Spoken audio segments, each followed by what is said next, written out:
What's up, Giants fans? Welcome back to the Feeling Blue podcast. I got the crew back. We're ready to talk some NFL. We're ready to talk some Giants football, Giants offseason.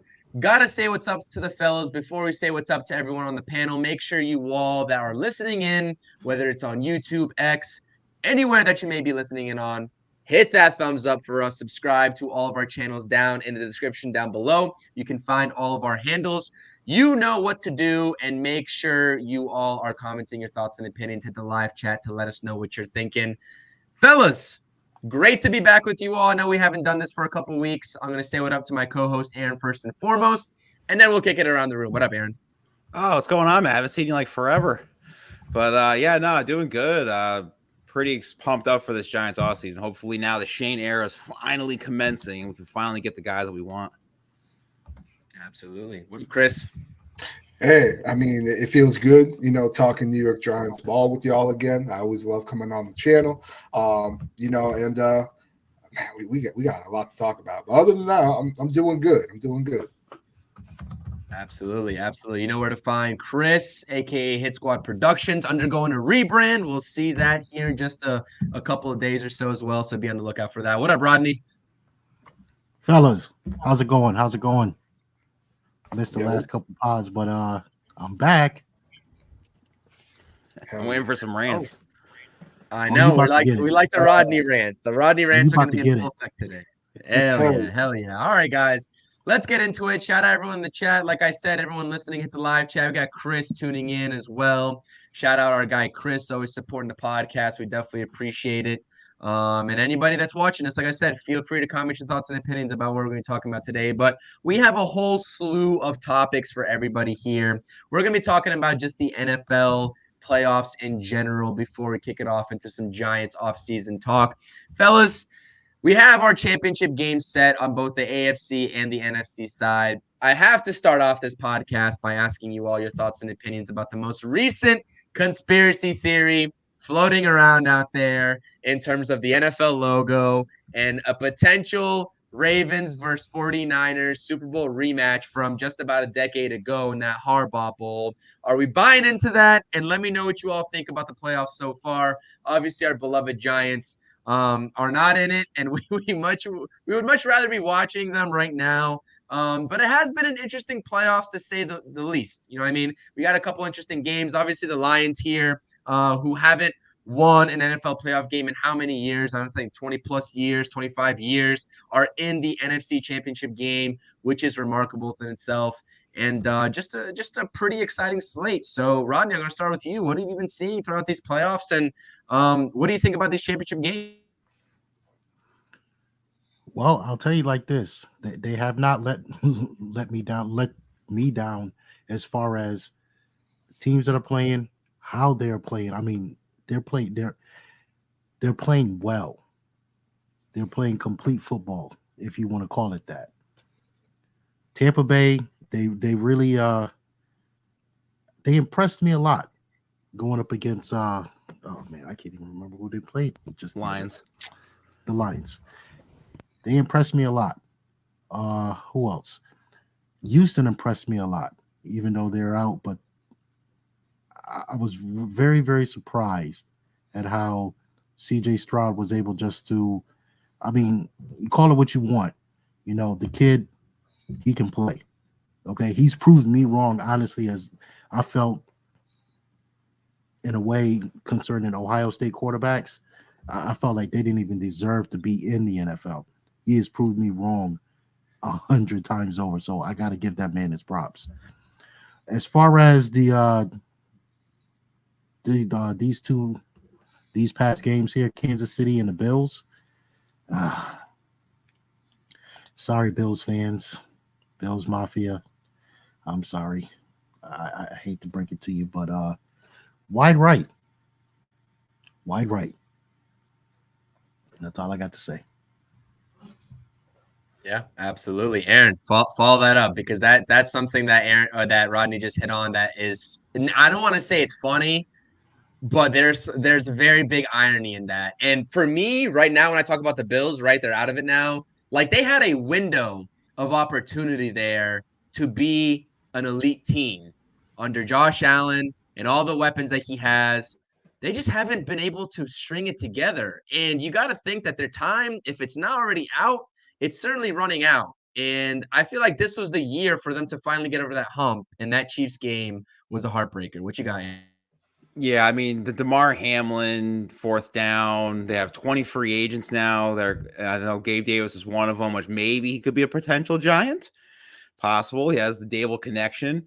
Yeah, I mean, listen, if you want a good rant, you check out That's My Sports yesterday. Hollywood Ray went in on these Bills Mafia, so that was pretty funny. But no, it was expected. We all, Stevie Mack, we hear in the comments, the script has changed with the Swifties. They definitely want the Kansas City Chiefs in the Super Bowl. I still think Lamar Jackson's Ravens are going to go to the Super Bowl. And the last, 2-3 Super Bowls, they've already put the preview colors of who they want to be in it. So it's good. Unfortunately, I want the Lions to go in just because of that magical run that they've had so far. I feel like it's almost the 07 Giants run. But I think their luck's going to fade out with this Niners team, unfortunately. But it is sad, though, that the Niners had to have Nick Bosa on his knees praying that they actually could beat the Green Bay Packers, even though the Packers really shot themselves in the foot in the divisional game. Yeah, absolutely. And like I said, the Lions have literally done the unthinkable right now in terms of what that franchise has been through over the last couple of decades. And it's great that they're here. I never really thought of the Lions going into this season. I knew they were going to be legit. I never thought of them as actual Super Bowl contenders. And I still do think that the 49ers are going to pull through just based off of the way that they're looking on both sides of the ball. Although I am not high on Brock Purdy when it comes down to crunch time. I know he pulled through against the Packers, but everything leading up to one of those last final drives for the 49ers was looking pretty shaky there out of Brock Purdy. And like I said, I mean, he is Mr. Irrelevant. He's got a hell of a team surrounding him. But I think that if an opposing defense, and we saw all game with the Packers, puts the pressure on him, he's going to have a really hard time finding that rhythm. And we definitely saw that. So, but yeah, the Lions, I mean, props to them. I hope they pull it out. I don't like the 49ers at all. I think their defense is dirty, and I'm just not a fan of that team whatsoever. So, Chris, what up, man? Nice to hear from you, and let me know what you got for the playoffs. Yeah, I think for me personally, every game so far in the playoffs has been very entertaining. Whether that's the NFC, whether that's the AFC, each game to me has been very entertaining. I agree with you, Rodney. Houston, to me, I think they're a team that can really build something going forward.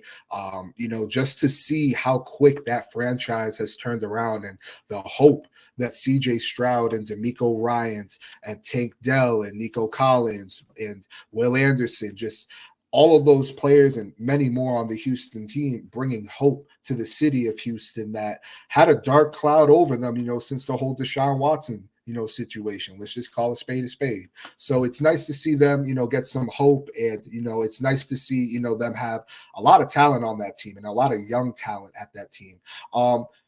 The Lions, they've been, to me, they've been impressive. There's certain things that I have concerns with. I thought, despite Tampa Bay, playing well and, they were showing fight in the game. Baker Mayfield had a pretty good game. I would say actually a good game, to be honest with you. Probably one of his more better games. I wasn't fully sold on Tampa Bay. I know that they were 9-8, but, to me, division was very weak. They just skimmed into the playoffs, you know what I mean? But that's where games are won, in the defense, and their defense came to show up. Kalijah Kancey looks like a beast. He was someone I know a lot of Giants fans wanted.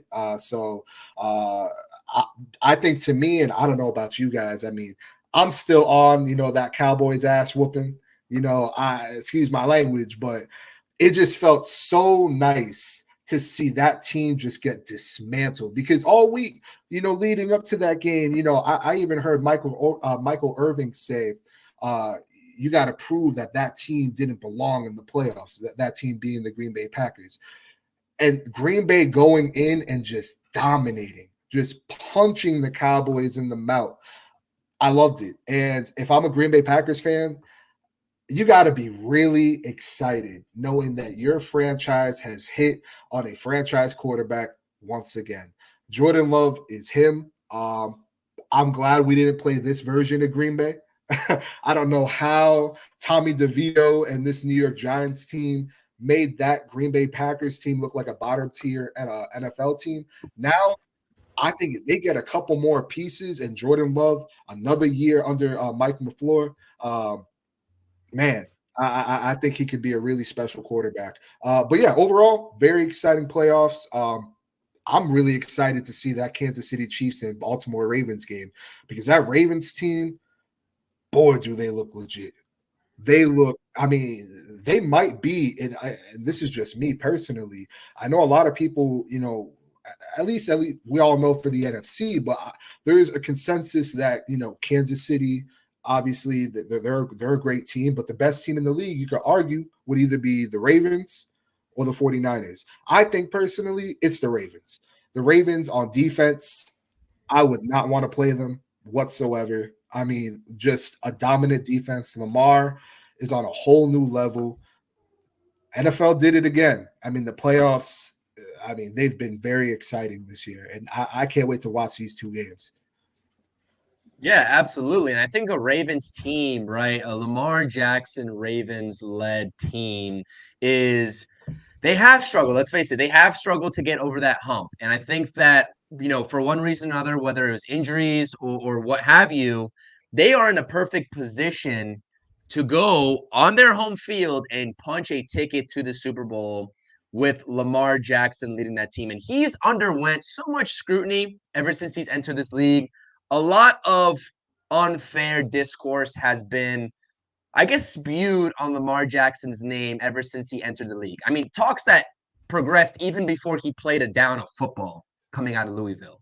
So to see him get over that hump, potentially get over that hump because the job's not done yet, is something that's exciting to see. Now, this entire season going to the playoffs, I was very down and out on the Ravens just because they had that aura to them. They had that aura that, can they really get over the hump? Like the same thing with the Bills. It's the Bills 2.0. These two teams have been very great and powerhouses in the AFC over the last couple of seasons, right? When their respective QBs enter the league, but they haven't been able to get over that hump past most recently the Bengals and Kansas City, right?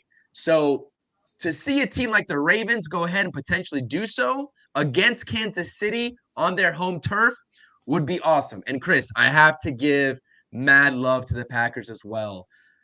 Watching Jordan Love sit behind Aaron Rodgers for countless of seasons, right? And rightfully so. You're not going to play Jordan Love over Aaron Rodgers. But the situation finally called for Aaron Rodgers to leave Green Bay. And it took that to let Jordan Love shine. And that's exactly what he did. They signed him to a one-year deal, 1 year worth $13 million. And guess what? He turned that $13 million on 1 year to a fortune of what he's going to get in this next contract. And honestly, the same can be said about Baker Mayfield as well and what he did this season. That guy's going to get his bag as well, whether it's with Tampa Bay or somebody else that's desperate for a quarterback. So shout out to those two guys, because with Jordan Love underappreciated in Green Bay, sitting on the pine behind Aaron Rodgers for so long, and Baker Mayfield getting booted from Cleveland, probably undeservingly so, right? Having a trial run in Los Angeles with the Rams, with the whole Stafford situation last season, and finding a home in Tampa Bay, good for him, man.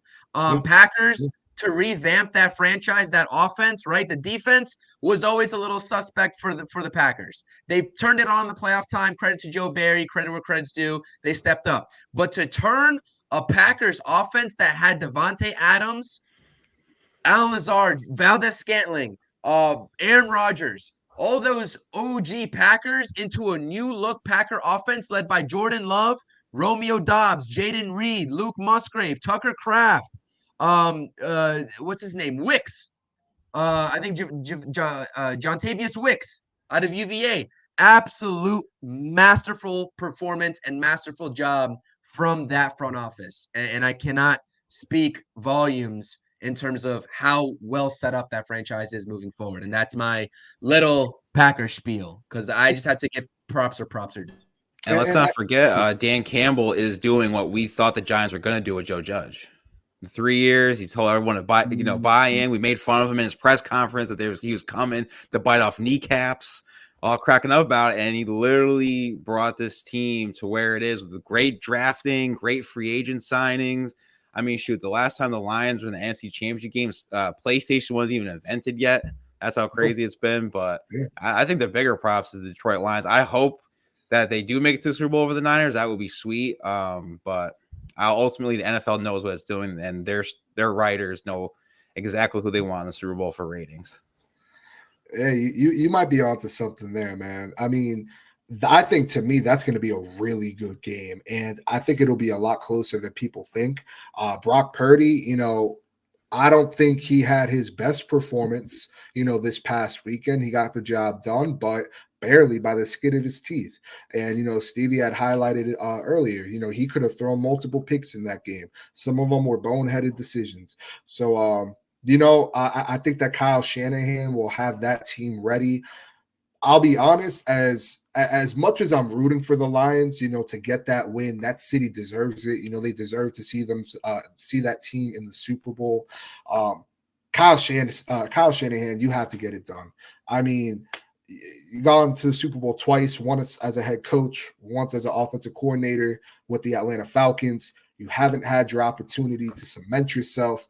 I think, in my honest opinion, if he can get himself, this Super Bowl, right? I think that really cements Kyle Shanahan more than he's already cemented. But I think that would really cement Kyle Shanahan. And, I really want to see him get one. That Super Bowl against the Kansas City Chiefs, that was a really good Super Bowl. That's one that San Francisco really should have won, if we're being honest here. Patrick Mahomes, that was the Patrick Mahomes game. Well, where he's, the legacy begins. But in my honest opinion, I think, the 49ers have a really good shot. But I think they have a really good shot if the Chiefs go into the Super Bowl. If it's the Ravens, I'm sorry, Lamar is getting that ring. Lamar is going to get that ring if the Ravens go into the Super Bowl against the 49ers or the Detroit Lions. I put that much on Lamar Jackson and the Ravens to get it done. So I mean, it's going to be a really good weekend for football. So. Yeah, absolutely. And the Lions taking strides. The only thing that I worry about with the Lions is that defense, man. That offense can score with the rest of them. Amon-Ra Brown. You got the two-headed monster in the backfield with Gibbs and Montgomery. Jared Goff is slinging the ball. Sam Laporta, they get rid of Hawkinson and replace him right out of nowhere, right? They don't even care. Hawkinson's gone, whatever. Let's go get us a rookie tight end, Sam Laporta. That is also just another example of an NFC North team that front office just flexed on everybody, to be honest with you, and how they rebuilt that offense from the offensive line all the way to the weaponry surrounding Jared Goff. And that might be one of the most even trade-offs of a trade in terms of Goff for Stafford that we can visibly sort of see over the past couple of decades, right? Stafford won a Super Bowl with the Rams. The Rams got what they wanted. And right now, the Lions are getting everything they want and more in terms of how that franchise has been going over the last couple of years. And coach is saying it here. Dan Campbell is a coach I would love to be on his staff. Yeah, he is a great, phenomenal coach. Brings that energy. Double venti coffees with shots of espresso, he says. His heart's pumping. True football guy, man. True football guy. Timothy's checking into the channel. He's checking into the stream. Shout out Timothy. Also supporting some of my Met stuff as well. I thoroughly appreciate it. His Super Bowl prediction is going to be the Lions and Ravens. Listen, I would love to see the Lions get in.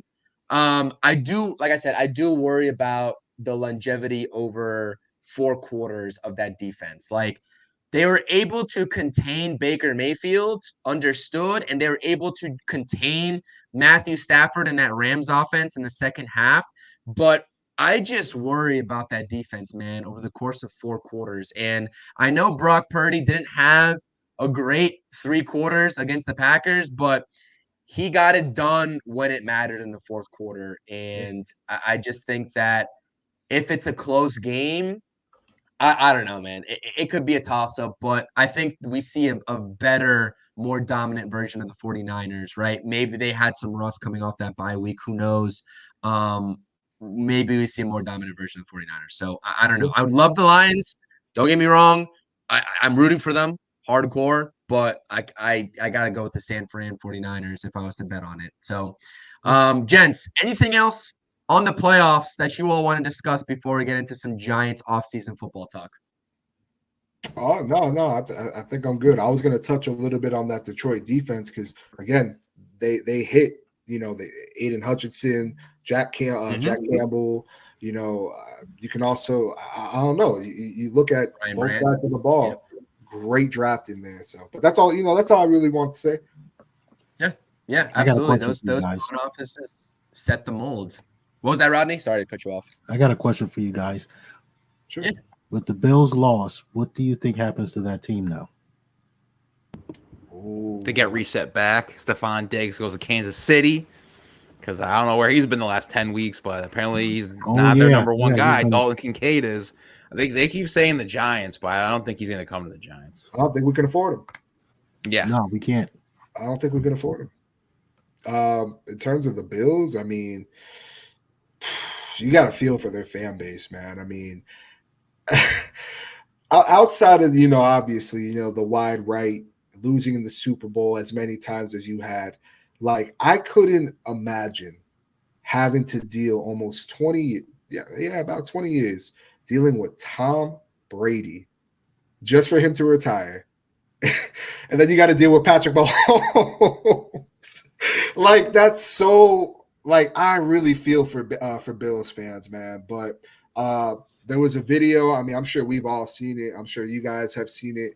Gabe Davis going at, the fans, and, you have the fans, disrespecting the hell out of him. Like, he hasn't balled out for them. Now, I understand injury concern. He's missed games. Sometimes he has a tendency to go ghost for like 4 or 5 games. And then, when they get in the playoffs, have a couple highlight plays and be a difference maker.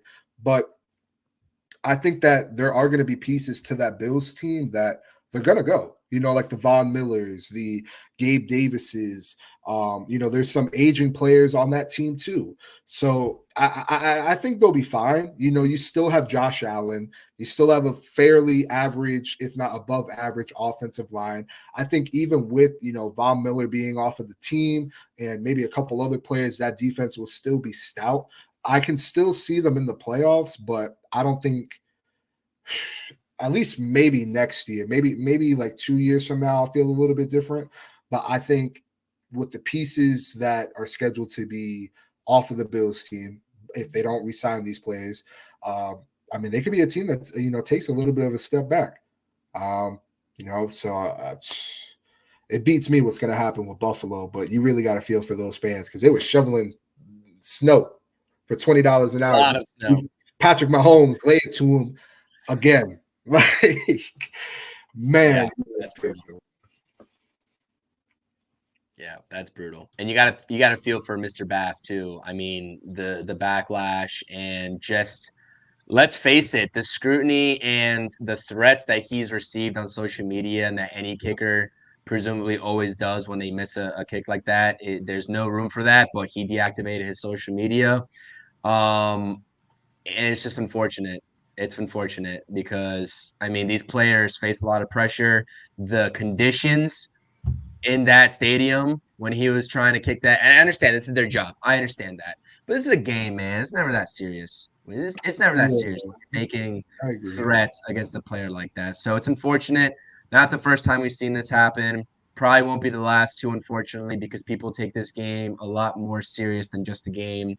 But at this point, there's nothing more you can say about that. In terms of your question, Rodney, I really do think that there is some built-up turmoil that Stephon Diggs is really questioning the trajectory of that franchise. And he's on a 5-year deal still. He's got a couple of years left on his contract. So I'm not sure if we see a situation where he demands a trade or not, but that's certainly plausible. And also just the course of that defense. You saw Jordan Poyer and Micah Hyde getting emotional in their post-game press conference because I believe Micah Hyde's a free agent as well, a big piece of that defense set to hit free agency. I mean, he's not coming back to Buffalo if I had to guess. So Yeah, a team that has a lot of impending free agents, Gabe Davis being one of them as well. Like you said, Chris, a lot of question marks going into that next season. And if I was a Buffalo Bills fan, I'd be a little bit worried, to be honest with you, with how this offseason is going to shake out. So, but that's what we got in the playoffs, man. We'll see what happens there with all these teams. It should be an exciting weekend of football, like you said, Chris, and we'll see who punches their tickets to the Super Bowl. But yeah, let's move on here. Let's talk about the Giants side of things in terms of this offseason. And let's talk about some questions, giant questions. And we'll talk about three of them, or at least we'll give each of our three top questions surrounding this team moving into this offseason that this team needs to address. But I can think of at least five off the top of my head that I would definitely go and throw out there for this organization. But I'm going to start off here and give my top three, right? And no particular order, but these are pretty huge question marks that we have to address. I think first and foremost, the obvious is Saquon Barkley and what's going to happen with him moving into this offseason. With the cap space, right? We're floating anywhere between 35 and 38 million for cap space last time I heard. With him commanding between 13 to 14 million a year, maybe even a little bit north of that at 15. We saw how the negotiations went last offseason. Are the Giants going to prioritize Saquon Barkley and getting that long-term contract done? Maybe somewhere resembling what Mr. Jonathan Taylor got with the Colts. I believe he got 3 years, 42 million. Correct me if I'm wrong, but that's somewhere around 14 million AAV. No, not 42 million. Sorry, that's a little bit off base. That would be 42 million. 3 years, 42 million. Someone fact check me while I'm talking if you can on that. But that could be a play there for Saquon Barkley. But if he's looking for anything north of that, we have to have serious discussions about who this running back is going to be for the New York Giants moving forward. Secondly is the tackle positions. Is Joe Schoen going to stick by his initial word and stick with Evan Neal as the right tackle for the New York Giants? Because you have two plausible tackles there that we'll talk about when we talk about the draft in the next slide that are there for the taking. But if you're not confident, or if you are confident in Evan Neal and Joe Schoen's confident in Evan Neal being that tackle on the opposite side of Andrew Thomas, then presumably the Giants are going a different direction in this coming draft. And three, what's going to happen with the quarterback situation, Daniel Jones, or any potential draft targets that the Giants may be targeting in this upcoming 2024 NFL football draft. Those are my top three giant questions that this organization needs to figure out this offseason. You can talk about the offensive side of the ball and the weaponry with your wide receiver ones, but with that, before we get into any further and before we sort of talk about any sort of solutions here, and we're sitting here at January 23rd. The 2024 season hasn't even ended yet. This is way too early preliminary discussions at the beginning of the Giants offseason, right? And this conversation may change 2 weeks from now. It may change a month from now. It may change right before the draft. We just don't know, and this is highly speculatory with how early we are into this offseason. But good to start thinking ahead about these questions. Chris, I'm going to pass it off to you. Some giant questions that this organization needs to figure out at the forefront of your mind this coming off. Yeah, I mean, and honestly, I agree with you. Those are some great questions, because those are some questions that are on my mind as well. But some questions I think to myself outside of those questions are, what happens with Xavier McKinney? Does Xavier McKinney hit free agency? Is this the start of the Dane Belton era where he gets more, starting time? Do we address that position in the draft? Or do you sign Xavier McKinney because he's a dog? He has familiarity, obviously, with this organization. This team drafted him. It'd be nice to see, the New York Giants extend one of their own, especially one of their own that deserve a contract. Now, problem is how much is he going to want? I believe, he's scheduled to make between, I think it's 17 and 18 million. You guys can fact check me on that too. But I believe it's that. And can the Giants afford it? Can the Giants, do they feel that is an investment that they're willing to take? Because in my honest opinion, with how the cap is, you got to figure out, whether it's Xavier McKinney, whether it's Saquon, if you decide to bring him back. I mean, there's other players that coming up are going to have to get signed. So Xavier McKinney, does he stay? Does he go? That's something I think about. I also think about, what do you do at the wide receiver position? Now, I've seen some people mocking, Malik Neighbors to us at 6 or Rome Odunze. Do you address it in free agency? Right? There's going to be some names out there in free agency. I'm definitely not thinking of going to break the bank on, a player whatsoever in free agency at the wide receiver position.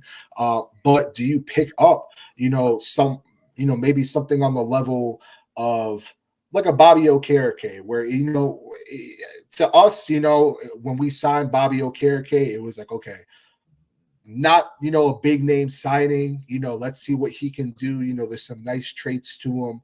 And boom, he becomes, this standout starting level, in my honest opinion, all pro player. So what do you do at wide receiver?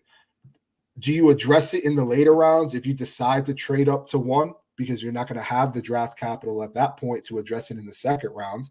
So do you address that maybe in the 4th or 5th round? There's a nice, solid, rotation of 2s and 3s on our roster right now, but I think it's evident, even if Darren Waller comes back, the New York Giants have to find themselves a wide receiver number 1. Because right now, I feel like that's what this offense is lacking. I think Darius Slayton had a phenomenal year. Only 2 balls on the ground. You see some promise with Jalen Hyatt. Yes, there's things that he needs to work on, especially in his route tree. Isaiah Hodgins didn't get as much playing time as we thought he was going to get this season compared to last year. The emergence of Wan'Dale Robinson, that's a player I'm excited to see, but we still need a number 1. So how do you address that position?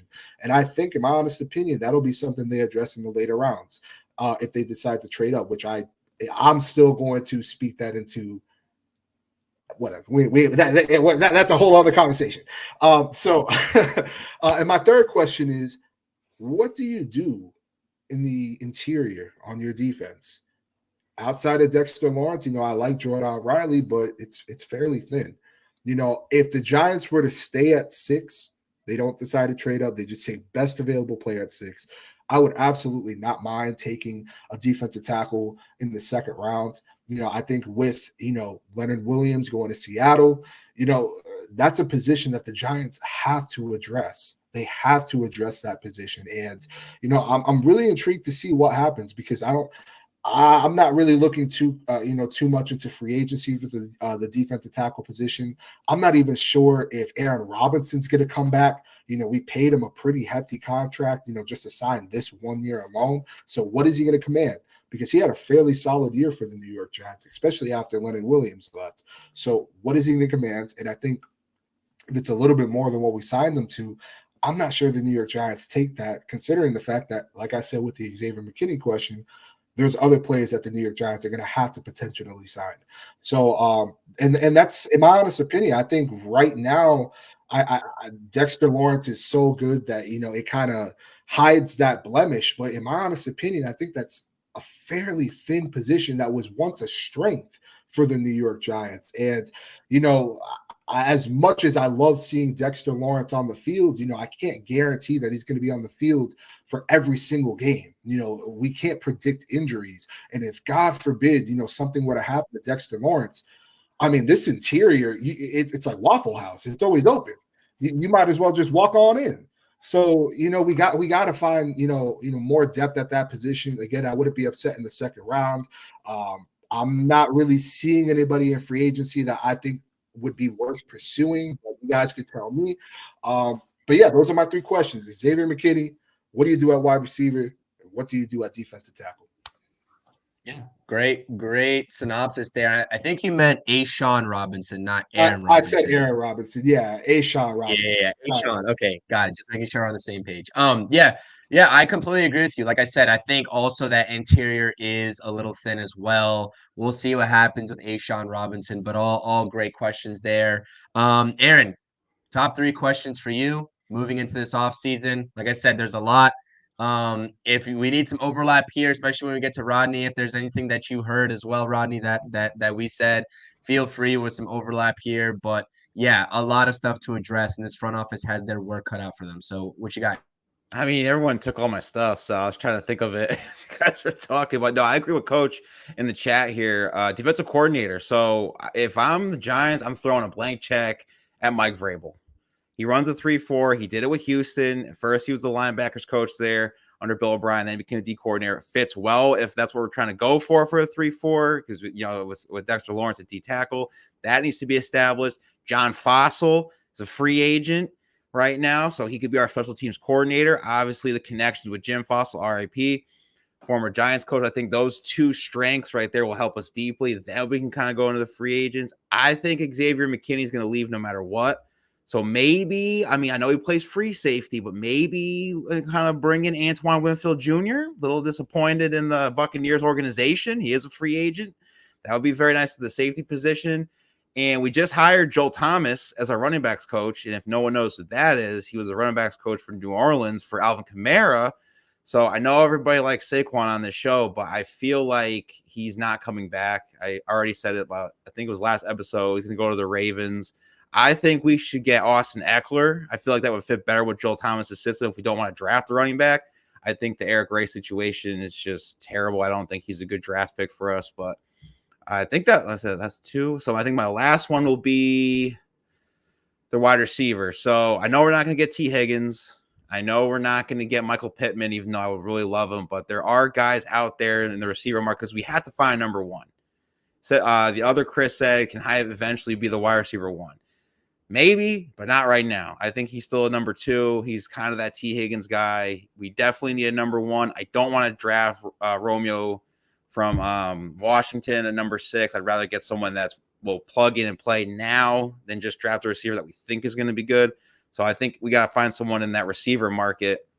Maybe, I mean, if we get Pittman, cool, but I just think he's going to want too much money. And yes, Chris, it was 3 for 42 for Jonathan Taylor. That's what I was figuring, and I was like, I saw that projection. I was like, with the uncertainty of Saquon's situation, that could be right up the alley of what he makes. And I'm not comparing the two, but when we talk about contracts for these running backs now and how uncertain they are, I mean, at that point, you offer that up. If he rejects it, then I mean, you have to start having different conversations. Now, you said Eckler. Remind me, what's his contract situation? Did he sign the 1 year on the franchise tag, or is he? He is a free agent this year, so he did sign that franchise. And I feel like it would be a good guy for Joel Thomas because he did work with Kamara and such at that time. And I mean, Mark Ingram's a little bit different from Eckler, but Eckler catches better than Saquon. He runs harder than Saquon, so I think that would be a good one. But I did see Howard Cross today talk with John Schmelk that he wants Brock Bowers at 6. Don't do that. I can't see that. I'm sorry, man. Anyways, before I go into that, Rodney, what you got for giant question? Oh, I think you're on mute, Rodney. There we go. First question that I have is what this staff is going to look like going forward in 2024. I think that's so important as far as the team building, the team chemistry, and where we go, how this team is going to look as far as from the coaching staff. We need to get that defensive coordinator. I think Coach hit on that, and once again, that's very, very important. I think that's going to pretty much dictate a lot. Now, the second question I have is pretty much threefold. Do you bring back Saquon? Do you bring back Xavier McKinney? And at some point, Isaiah Simmons. How do all three of those guys fit into how this team is going to look? You saw how Isaiah Simmons played. I mean, I love the kid coming out of Clemson. I thought we should have drafted him. Good thing we drafted Andrew Thomas over. But, hey, he's here. He's one of those Isaiah Simmons, his position is an enigma in every aspect because no one has figured out what to do with this kid. No one. Do you play him at linebacker? Is he a detriment at cornerback? Do you play him at safety? You can rush the passer, yes. So all 4 of those right there. What DC can come in and get the best out of him if you decide to bring Isaiah Simmons back. Because outside of Dexter Lawrence, Deontay Banks, Xavier McKinney, who else really do we have? I mean, granted, you got Kayvon Thibodeau, but again, what this defense is going to look like outside of those two guys on defense, Xavier McKinney, Isaiah Simmons. Aziz, it is what it is. He can't stay healthy, and I'm hoping that going forward he can stay healthy so he can contribute. But that's one of my questions right there. Saquon Barkley, Isaiah Simmons, Xavier McKinney. If the Giants value those guys, hopefully they can come back on some sort of team-friendly deal. Now, I know Saquon is probably looking for the bag, and more than likely, based off of how things went this past offseason with the contract negotiations, if you asked me what I thought at the beginning of the season, I would say he was coming back. Now, I'm pretty much like 60-40. He's not going to come back. Is it going to hurt my heart? Yeah, because, I mean, I love the kid. He's at heart. I mean, he's outside of Eli Manning and all, let's say, Michael Strahan. I mean, he epitomizes who a New York Giants is. My whole thing is, are you going to break the bank for him? Are the Giants willing to break the bank for him? Do you value him coming back? How much do you value him as far as this offense is concerned? That's the question. Do you break the bank because you value what he brings to this offense?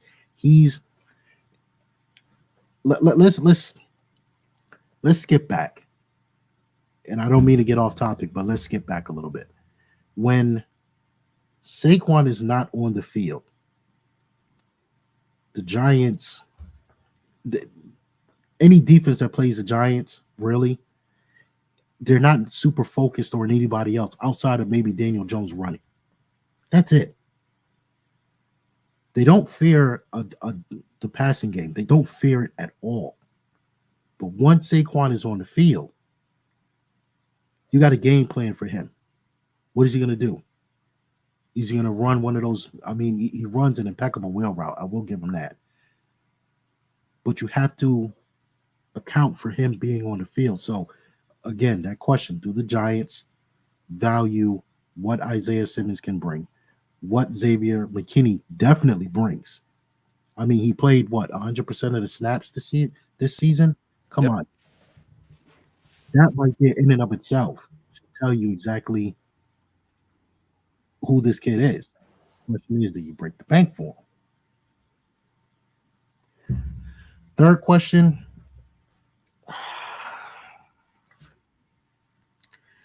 Daniel Jones.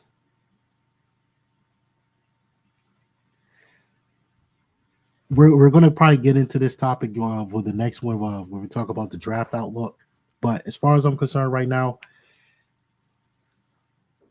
I think we need to get, and I'm going to probably shoot myself in the foot for saying this later on. I honestly really think we need to give this kid another season. Here's I see Chris's face. I see his squad's face over there. Just hear me out for a second. Much as guys don't want him on the team, they don't see him as far as being a good quarterback. He can't process well. Okay. Those are his faults. Major faults, but those are his faults. Every season he's had outside of 2022 and 2019, his rookie season? Or is it 2018? I'm sorry. 2018. 2018, yep. The kid has looked awful. Okay? Absolutely god-awful. We could put a lot of that on him and bad decisions. We could also put a lot of that on how the team looks. I know a lot of people want to get a quarterback. I think that a new quarterback is going to solve these issues. We are not just a quarterback away. All I'm saying is the question behind Daniel Jones is, do you trust him enough to bring him back in this offense and hope that he can get it together to where this team doesn't have to necessarily go the other go a new QB route. Now, I'm not saying that we shouldn't, and we're going to get into that later. I'm not saying that we shouldn't, but again, wait, Daniel Jones. Did you say wait? Was the topic of discussion Daniel Jones in his rookie year, or was it Saquon in his rookie year? No. I'm talking about how he played in his rookie year. Daniel Jones, not Saquon. Oh, he was a rookie in 2019. Saquon was 2019. Okay, sorry. I got him and Saquon mixed up. Yeah. 2018 for Saquon, 2019 for Daniel Jones. But I agree with you though. I mean, that's definitely valid. I think honestly, if they run it back with Daniel Jones, right? We have that contract. We know what it is. You can get out of that contract after year 2. Is it the end of the world if you see all those QBs taken in a draft? Not really, right? But it would it'll hurt hit squad. I think, yeah. I mean, it would be the end of the world. Let's be honest with you. To a lot of the fan base, and I definitely understand where hit squad's coming from, because you want to have that QB regardless of who's starting out this next season. You want to have that QB and the successor lined up, especially with as talented as this QB draft class is. But I mean, the front office has already said it essentially that the Giants are going to be rolling out with Daniel Jones at the start of the season regardless. If he's healthy, it's going to be Daniel Jones. So, but just to touch up on a few comments here, this is what I was talking about. Like, this is the grand old question, right? Is Evan Neal moving to guard after year 2, or are we sticking it out with him at the tackle position, a la Andrew Thomas, for a rebound year in year 3 and hopes that he takes that Andrew Thomas type leap? Honestly, am I confident in it? No, but I can see why they would stick out and, ride this wave out, maybe with the new offensive line coach that we got over from the Raiders, in terms of having Evan Neal stick out at guard. But also to the point of this right here, in terms of Isaiah Simmons, I agree with you. Nobody's figured out on how to use Isaiah Simmons. And to be honest with you, I'm not sure if you all agree. I like Isaiah Simmons rushing the passer. I like it a lot. And I think the Giants need to commit more of that if they are committed to re-signing him. And that's my piece on that. Chris, I see you ready to go. What you got? Oh no, I mean I agree with a lot of what you guys had to say. I mean, Isaiah Simmons, at first, I'll be very honest, I thought, okay, if Wink is going to leave, it doesn't really make much sense to bring back Isaiah Simmons. It kind of seemed like they traded for Isaiah Simmons to really fit the Wink scheme. But I would like to see Isaiah Simmons be brought back at some sort of capacity. I'm not saying you break the bank on the kid, but if you can figure something out where it makes sense for both parties, absolutely. I would not mind it at all. I think, rushing the passer, he looked pretty solid. I think he looked really solid in man coverage as well.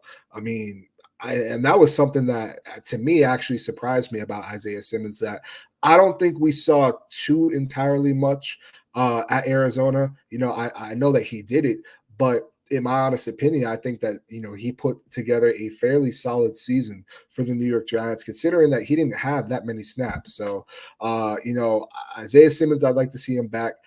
With Daniel Jones, I mean, he's going to be back regardless. They can't get rid of him next year. So he's going to be back. And, I hope, he has a speedy recovery. I'm not sold that Brian Dable and Joe Shane are sold on Daniel Jones. In my honest opinion, because just like you said, Chris, they said, if he's healthy, he's going to be the starter. They also said, too, at some capacity, they're going to have to address the position as well, because Tyrod Taylor is not going to be back. Daniel Jones is coming off of that injury, so they don't know if he's going to be ready to start. So, in my honest opinion, I can't see, and Joe Shane admitted it, signing into that extension, they felt maybe kind of sped up, the rebuilding process. But I think after the year you had, I mean, do this rebuild the right way. I'm not saying the New York Giants, don't have other holes at other positions. You can argue corner, We just talked about the defensive tackle position, wide receiver, right tackle, the interior offensive line. Absolutely, there are positions that the New York Giants have to address. But I don't believe that the New York Giants have a quarterback that can elevate this offense to where it needs to be. Tyrod Taylor, I mean, it's no shock to me that Tyrod Taylor had this offense looking like a functional offense, especially in the later half of the year. Now, Tommy DeVito, I mean, that whole little run, like, though you already know how I feel about it, it was nice, obviously to see the New York Giants win. But I just think that with the uncertainty of Daniel Jones and his injury history, on top of that, they gave him more on his plate. He didn't look like he was able to handle that. Seeing, Devon Witherspoon saying, they knew what he was going to do essentially, and that's a rookie. To me, that's very concerning. And I just can't see Brian Daboll and Joe Schoen at this point banking on Daniel Jones for their careers, because I think, and I could just be in the minority, but this is just my thought process.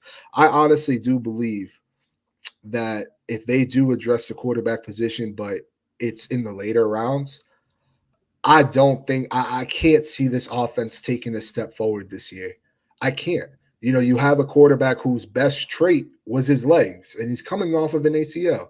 So, and we all know that first year, you kind of, it's a little bit of a mental block because you're kind of worried about it. You're worried about, what if I do this wrong, blah, blah, blah. And then the second year, you kind of back to how you were prior to the injury. So I just can't see it happening. I can't. But also, Caleb Williams so bad. I mean, I think. Yeah, see, even your phone agrees. Well, I will say though, that I agree with Coach. Shedeur Sanders in 25. Shedeur Sanders doesn't have an L on his jersey for nothing. He's a leader, not a loser. So, I love Shedeur. I'm going with Shedeur. Listen, I had tweeted this, that if Shedeur had came out this year, to me that was my QB3. I really do think, and it's going to help his draft stock next year. I think he'll be a consensus top 5 pick next year. But Shedeur, I mean, that kid is him. I think it was a smart move to go back to college for another year. Hopefully they get better talent, especially at the offensive line. But I've seen some people say, "Oh, address the wide receiver position this year, and then you go get Shedeur next year." My thing is, you can't guarantee that the New York Giants are going to be that low enough to secure Shedeur. Now, you're at 6 at the moment.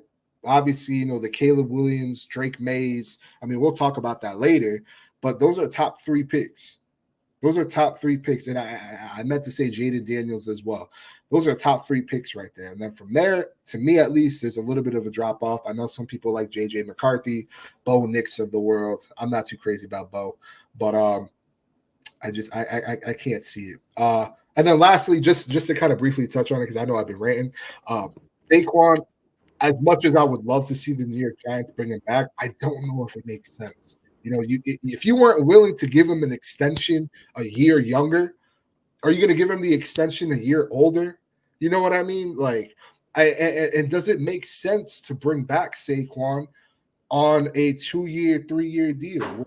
You could use that money to address your interior offensive line, maybe go pick up a right tackle in free agency. I'm just saying, there's other positions that we could address with that money, and that would save us some money on the cap as well. But they bring them back, I got no issues, especially if you draft a rookie. The more weapons you got for a rookie, you'd be set. And we all know what Saquon brings to the run game. Our new offensive line coach, he had that running game for the Raiders look fairly solid. And, he didn't have 2 first-round picks and a second-round pick on that offensive line over there. So I'm excited, man. And here comes my rant. I'm going to let Rodney go. Let's hear the rant. I wasn't expecting that. I'm sorry. I'm gonna address the Daniel Jones situation with Daboll and Shane. You're right. I don't think that they're going to sit there and hitch their wagon to him, even though they already did. In my eyes, that was the biggest mistake they could have done. I was literally in the camp of pick up that 5th-year option, let him prove it. If he didn't do anything, you haven't given him a contract, so you don't have to re-sign him. You don't have to do anything. This would have been the year to be able to go. If you had sucked as bad as we did, this would have been the year to be able to go up and get your quarterback. I'm all in the camp of re-signing Tyrod Taylor, just for the simple fact of what he showed by being able to move this offense. Now, do I have a lot of faith in Tommy DeVito? He didn't take a lot of first teams reps during training camp. He wasn't asked to do much during training camp. So he was pretty much just thrown into the fire. But you shouldn't have hitched your wagon to him if you didn't have the belief in him. And you pretty much, how can I even say this right? You let him strong arm you into a contract because you were in the camp of, well, there's really no good ones out there. Let's just go with what we have. We're not going to break the bank, but you still broke the bank and we still have a quarterback. Now you're in the mess that you're in because you didn't pick up that 5th-year option. Now, granted, it was $21 million. I get that. But you at least would have been able to give yourself some room to maneuver if he didn't do well. And then you wouldn't have anybody sitting there screaming, oh, well, Daniel Jones this, Daniel Jones that. It's over and done with. That trial is over. We tried. It didn't work. Let's move on. We're probably going to stink for another 2 years, but at least give that new quarterback, whoever it may have been, Caleb Williams, Drake May, Jaden Daniels, give that kid the opportunity to learn, at least behind a competent quarterback like Tyrod Taylor. Now, he isn't the best. However, he knows Dable's offense. He knows this offense, and he was more than capable. He showed that he was more than capable of running that offense. Who else better to learn from? So this whole Daniel Jones situation, it could have been literally alleviated if they did not give him a contract. If you didn't believe in him, if you had your doubts or your concerns, you should never have given him a contract. Period. End the conversation, end the story. But now you're in the situation you're in because of that. Now everybody's talking about, DJ sucks, this, that, and the third. We all knew that. He's a quarterback that only thrives on half-field reads. He doesn't really trust himself to throw the deep ball, even though he was throwing the deep ball like crazy during his rookie season. What happened? Jason Garrett, Joe Judge, and whatever crap they decided to do for 2 years screwed him up by making sure that, oh, you can't make a mistake. You can't make a mistake. Dable and Shane comes in, and what do they say? Go out there, sling it. You're going to make mistakes. Just build off of that and try not to do it. This season, you messed around. You didn't fix the offensive line like you were supposed to, which we'll talk about later. And then now it's still Daniel Jones to blame. I'm sorry. The kid gets a lot of blame. A lot of it is deserved. But just the way this team is as a whole, the way this team has been built is wrong. Absolutely wrong. You start from the inside, you work your way out. You establish yourself in the trenches first. You work your way out. I get everybody has their idea of how to build a team. I will never sit there and judge anybody by your opinion. Of course not. You choose how you want to do something on your own, pretty much. But I played football. I've coached football. You start in the trenches. It starts there. I don't care what type of quarterback you have. Patrick Mahomes, Josh Allen, Lamar, Burrows, Justin Herbert, you name it. They all have some sort of a competent offensive line. And regardless of the fact of what you might say, yeah, Joe Burrow went there with a crappy offensive line. Well, look what happened. Just imagine if he had a good offensive line, he probably would have won. Probably.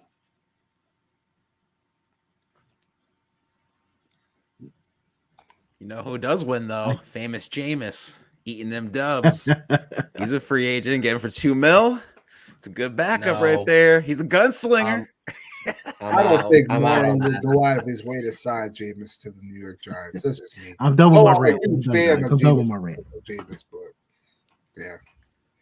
Yeah. No, it's I mean, you make valid points. Like, you can honestly, this has been the age-old debate on Giants Twitter regardless, right? I mean, you have half the camp that says, right, DJ sucks, like right here. And then you have half the camp that says the offensive line sucks, and that's not DJ's fault. So this has been nothing new. This has been a talking point for the entire season so far. I've seen it on Giants Twitter. I've tried to stay away from it because I think it's a combination of both.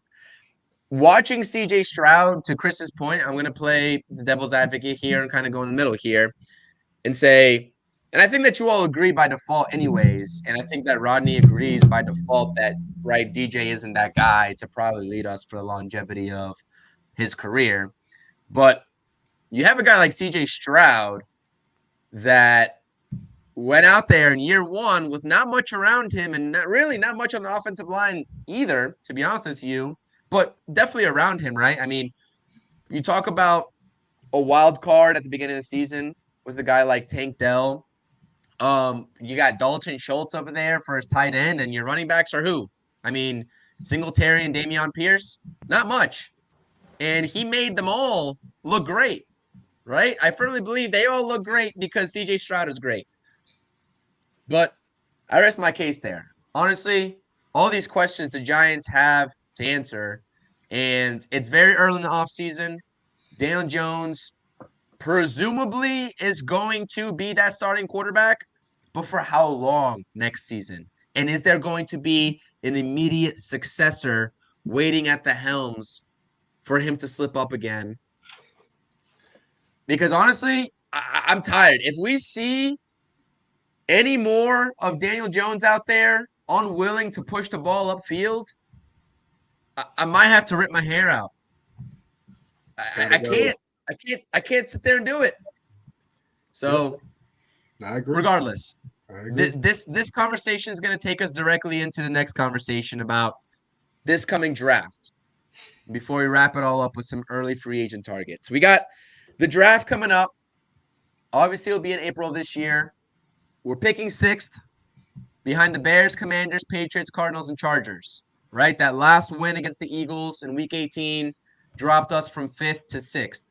Now, if the Giants are showing a willingness to draft a wide receiver, that could make the difference. But if they're not, I guess it really doesn't. Because presumably top 3, if the Bears are going quarterback, you'll probably see Caleb, Drake May, Jaden Daniels, and any sort of order you want to put at the top 3, right? I think presumably these 3 teams at the top need quarterbacks. But if the Bears believe in Justin Fields, they kept Eberflus. You don't know if they're going to quarterback or not. Mm-hmm. Cardinals probably not going to draft a quarterback, right, with that deal that Kyler has. And that's an untradeable contract at this point, I feel like. And the Chargers don't need a quarterback. You start to wonder. But like I said, a lot of people have Rome Odunze getting projected at 6, right behind Malik Neighbors to the Chargers. We'll see if the Chargers continue to address wide receiver. Obviously, they went Quentin Johnston last season with their first-round draft pick. But I saw a couple of trade down comments here, specifically from Coach saying trade back, acquire first next year. You can use both first to move up if need be.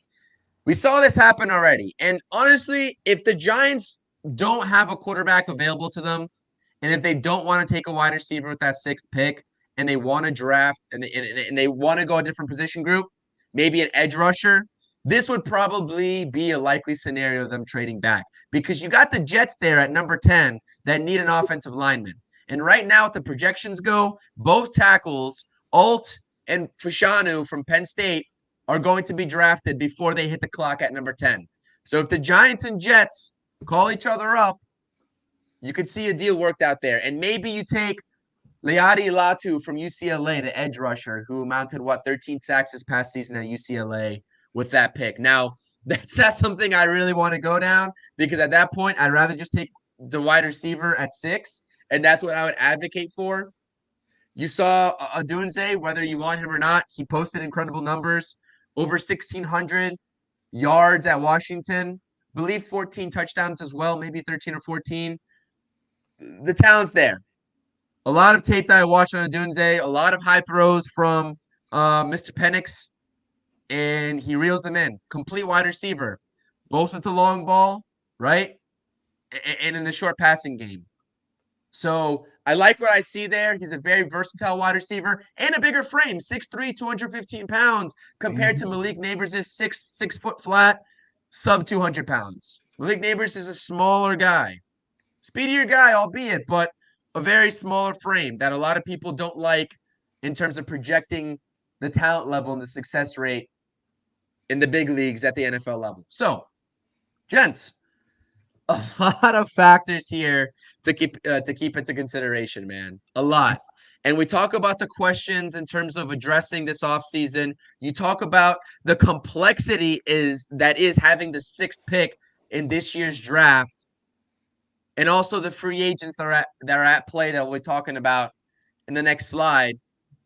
This is a headache of a situation to figure out if you're Joe Schoen when you have pressure starting to amount on your name now by default after what debacle just happened in year 2 under your watch.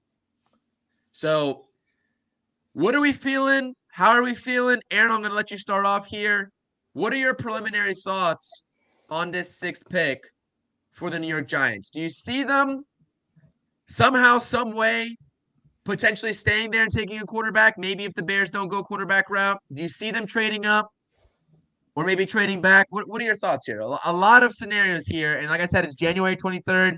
From now until the actual draft date, you're going to see a lot of smoke. You're going to see a lot of reports. Some may be factual, but a lot of smoke behind that. And it's a fun conversation because it's like there's really not a one-size-fits-all answer with the amount of question marks that the Giants have roster-wise of what the Giants are going to do.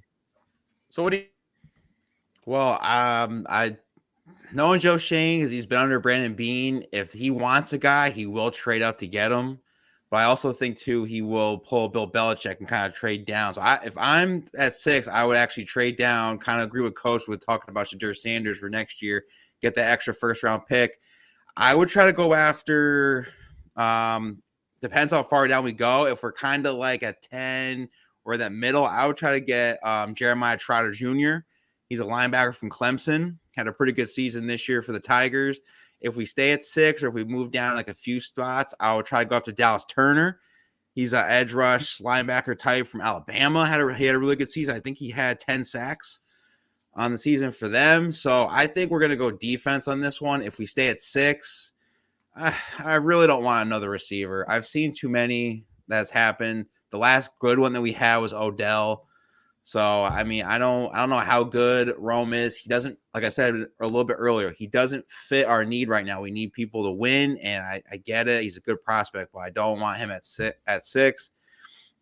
I think what Coach said too, Keon Coleman from FSU, he is a good receiver. I don't like him because he is a Seminole, as I am a Hurricane fan. So maybe we could try to get him in the 2nd round. But there are really good receivers in this draft that we could draft later. But I mean, it could be too. If Joe Schoen doesn't want to die on his horse, Evan Neal, there is Joe Alt at 6 as well for the right tackle position. Or, maybe we could get someone in free agency. But it kind of depends what happens in free agency. But as far cold cut that I want, Dallas Turner, Jeremiah Trotter, and I'm trying to think of the guy from Texas. I think it's like Byron something the second, the defensive lineman from Texas. He's a good D tackle, so I would try to get him as well. Yeah, that's directly a question, right? When we talk about those tackles of what's going to happen to Evan Neal, right? I mean, if Evan Neal's staying at tackle and Joe Schoen stays true to his word, you have the position group already figured out. But if there's a willingness to move him over to guard, then you could potentially have an Andrew Thomas, Evan Neal, right? Former first-round pick, a steal of a second-round pick, which we all think is going to progress, I guess, decently. In your center, John Michael Schmitz, and you'll have to figure out that guard maybe via free agency, although the guard class is a little weak, I would say, outside of maybe Kevin Zeitler, and we don't think that a reunion there is possible. So, Chris, what you got in the draft, man? It's a very tough topic, man. It's a very hard situation to figure out. What are your initial thoughts? I already know what your initial thoughts are. Yeah, let's skip Chris. We already know what he wants. All right. Well, no. I gotta hear this because I gotta. Yeah. No, Chris. See, this is my point, right? Obviously, I wanted to trade him, but I have no control of that. So I'm going to be in the mindset of if they are staying at 6, I personally, just me, I would select Malik Neighbors. I know that, he's a little bit of a smaller frame, but he could create separation. I mean, in my honest opinion, I think if Marvin Harrison wasn't in this draft, he'd be the number 1 wide receiver. That's just my honest opinion. I think whatever offense he goes to, if he goes to the Chargers and he's able to pair up with Justin Herbert, and you still have, Mike Williams, hopefully a better Quentin Johnson, who had a very disappointing season. I mean, I think that would be Broadway right there. That would be money. But if he falls to 6, I think if you aren't able to trade up, I personally would go that route. I mean, like I said earlier, the Giants are missing that number 1 wide receiver. And I think a room that has Malik Neighbors, Darius Slayton, Jalen Hyatt, Wan'Dale Robinson, I mean, that's a pretty stout room right there. And I think even if Jones isn't ready to come back, you put Tyrod in that offense, I think we could get it done. I mean, he was able to get it done this year with the level of talent that we had there. Now, if the New York Giants were to trade back, I'm kind of with Aaron. I'd like to see Dallas Turner. Me personally, I think he's just a stud. He is a stud of a player. We need to provide more help for this defense because, listen, I love Kayvon. Don't get me wrong, but he fizzled out. He really fizzled out in the later half of the year. Azeez Ojulari, I hate saying this, but he's injury prone at this point. I can't rely on him to stay healthy. And even with that, he had a very disappointing season this past year. So in my honest opinion, I think that's a position that we really have to address going into this draft, especially if you don't address it in free agency, which, we'll talk about later. But Dallas Turner, if it's not Malik Neighbors. And then y'all already know, I need the New York Giants to trade up. I need it. I'm tired of the mediocrity, especially at the quarterback position. I think the whole Daniel Jones experiment, it's done. I'm over it. It was nice while it lasted. We have players that we have seen, especially this year, that if you give them a chance downfield, they can make something out of nothing. We saw 2 back-to-back games where Darius Slayton had an 80-yard touchdown and a 76-yard touchdown. You saw plays throughout the year where Jalen Hyatt is downfield, getting 50-50 balls, which I didn't think was a strong suit for him in college. And, if he can add more routes to his route tree, maybe we got something there. Obviously, it takes 2 to tango. So I could sit here and say, I want them to do this, I want them to do that. But if you're being honest with yourself, I mean, you can make a very, very, very strong argument that Chicago shouldn't trade out of that pick. Now, in my honest opinion, I think with the signing of Shane Waldron, he was with the Seattle Seahawks. I mean, you saw what he was able to do with Geno Smith's career. I mean, and that offense that he put together, I mean, he really helped Geno Smith. Do the Chicago Bears kind of see that as, okay, this is an OC that has familiarity revamping careers. Can we get some juice out of Justin Fields? Because in my honest opinion, I don't think Justin Fields is as bad as some people make him out to be. Is his processing a little bit slower than what you want it to be? Absolutely. And he goes through his progressions a little bit slower than what you want it to be. I know there's some people that think that it's worse than Daniel Jones. I tend to lean that way a little bit, but I also don't trust a single coach on that offensive staff. I mean, on not just the offense, but on the defense as well for the Chicago Bears to elevate and groom and just look at what the Packers are doing, your division rival. Jordan Love looks like a veteran at this point out there on the field. If they can get someone that can groom and develop their quarterback, I mean, especially if it's Justin Fields, I mean, I think the kid is talented.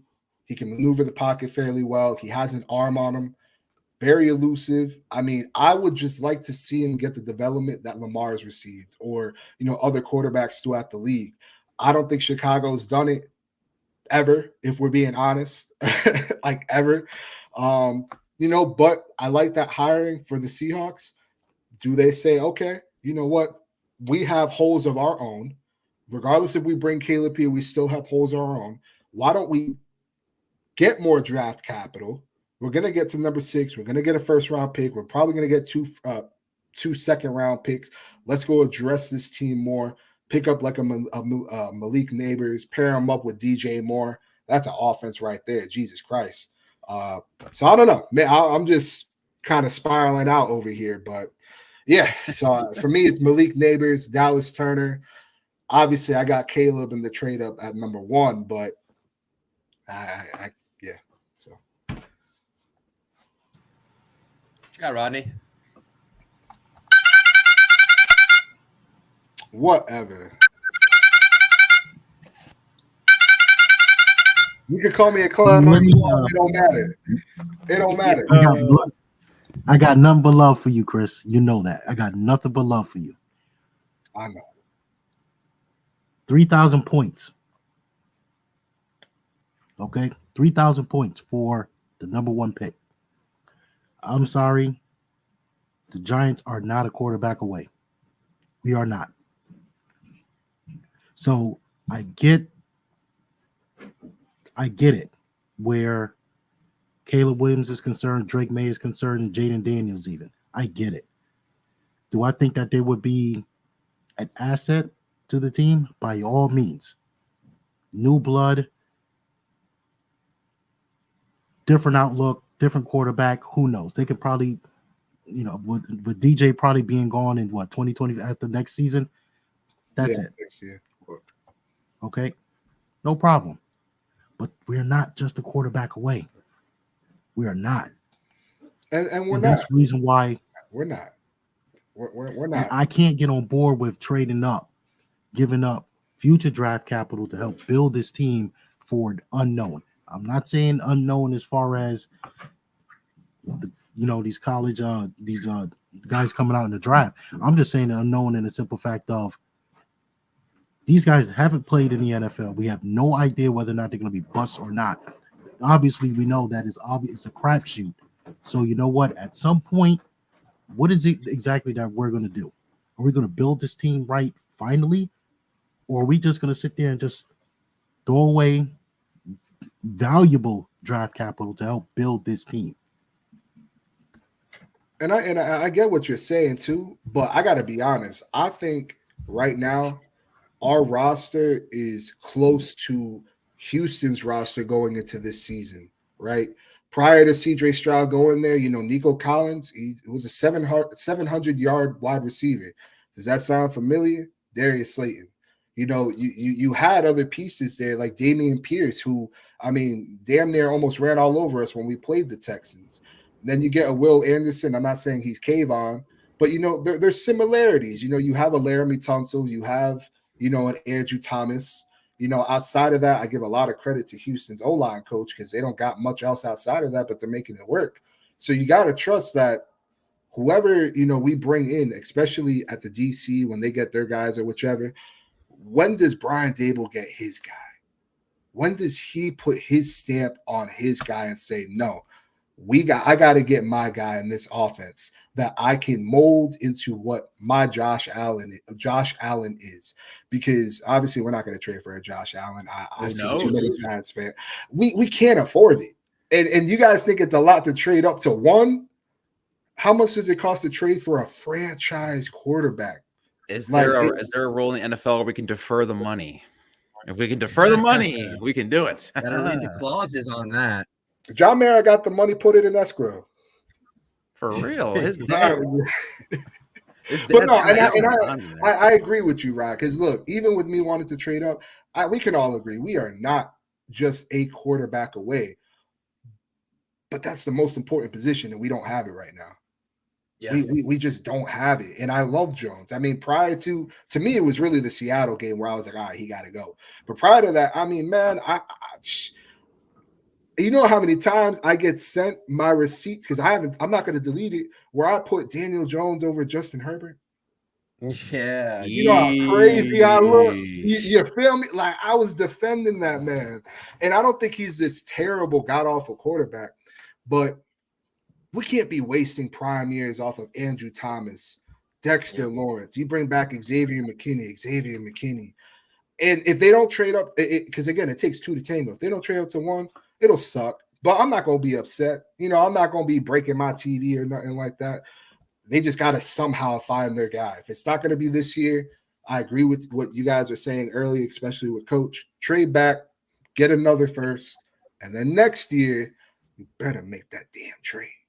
Because we might not be where we need to be to land this shit. We might be in the 20s or in the high teens at this point, you know, compared to 6, which ain't too far. But I agree with a lot of the points you made, though.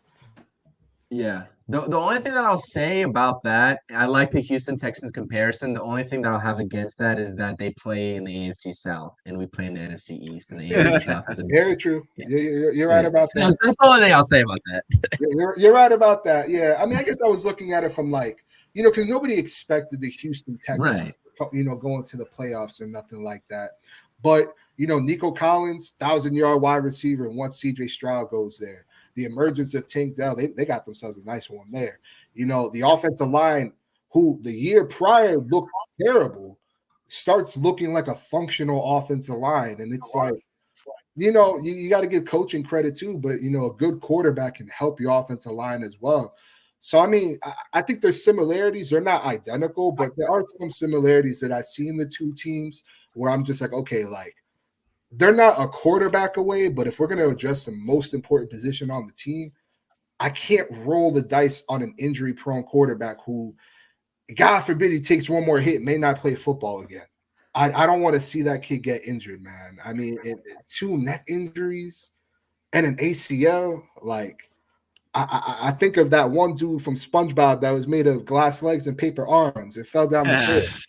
Like, I can't. I don't want to see this kid get hurt anymore, man. And it's like, maybe it's best for both sides. You know, after this year, go get a fresh start wherever that is. You know, it'll be off the books at that point. Not off the books, but the cap hit will be lower. But if they roll the dice with him again, I mean, God help us. But I think we can all agree, though. I think we can all agree, though, that they're not picking up that option after this year. I mean, regardless of what he does, it's not happening. But also, to this point of coaching, before we get into the next topic, what do you think about this, Chris? What do you think about these options in terms of them really being that quote unquote franchise QB? Like, are you convinced? Like, I know you are because you've been saying it, and I don't think you're going to go back on your word. But no, I mean, decent points, I guess. But I mean, I feel like some of these things you can also say, like with the processing issues, you can say for a lot of other QBs that have come up and been successful. You saw with Jaden Daniels in terms of the run versus pass, where you see Lamar Jackson where he's at right now. So I mean, a lot of things you could definitely knock these QBs on. Each one of them have their own issues. I definitely agree. And I wanted to ask you about that. Yeah, no, and listen, every draft class. I mean, Trevor Lawrence had his own issues too, but hey, he was still number 1 overall pick. And I know people have their reservations about Trevor Lawrence right now. Not a good year for him. But that's the thing. I mean, we all know that this draft, you know, any draft, it's a crapshoot. You know, it's not a guarantee. I will say, for me personally, I also do think that coaching matters. You know, we all know that coaching does matter. And I think we can all agree, seeing what at least last year, not so much this year, what Brian was able to get out of Daniel Jones, what he was able to get out of Tyrod Taylor, what he's been able to get out of an undrafted rookie in Tommy DeVito, even though it wasn't much. I trust that we have the people in place that can develop their guy, even if he has some flaws. Okay, like, let's work on those flaws. You know, I think that we have the coaching staff. as opposed to, I'm sorry, and I know I was just talking, highly of the new OC that they got, the Chicago Bears, who they have a history of not developing their quarterbacks. I mean, there's just some teams that they don't develop their players well. And I have enough trust in Brian Dable to coach up whoever he drafts, whether that's a Caleb, whether that's a Jaden Daniels or a Drake May. I have enough trust that he could, but it's a crapshoot. I can't guarantee nothing. There are traits that I like from those top three. There's some traits that I like from Michael Penix, but I don't think it makes sense for you to draft an injury-prone wide receiver when you're trying to get off of an injury-prone injury-prone quarterback. Excuse me. I don't think it makes sense. So, yeah, I mean, I just think, man, I mean, eye tests don't lie. And I know some people, they'll bring up, Caleb against the blitz and whatnot, but I'm not going to sit here and act like that kid can't ball. And I also can't act like if he gets paired with Brian Dable and he has players like a Darius Slayton and a Jalen Hyatt, a Wan'Dale Robinson, maybe a Saquon Barkley if he comes back, that he wouldn't give us more than what we currently have, which is bottom of the barrel at the moment. Fair point. Any objections before we move on to the next topic?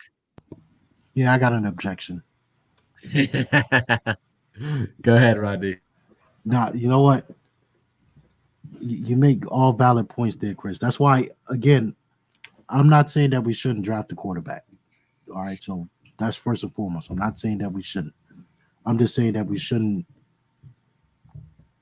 blow valuable draft assets just to go get one. Mm-hmm. You reach for a quarterback, everybody says, look what happened. We got DJ when you reach. So I don't want us to just feel that we have to go get one just because the fans will demand it. Okay? Oh, for sure. I get that. As far as this draft is concerned, I don't mind trading back, get some more draft capital. The Dallas Turner pick, later on, I'm all aboard for that. The only issue that I have now is twofold.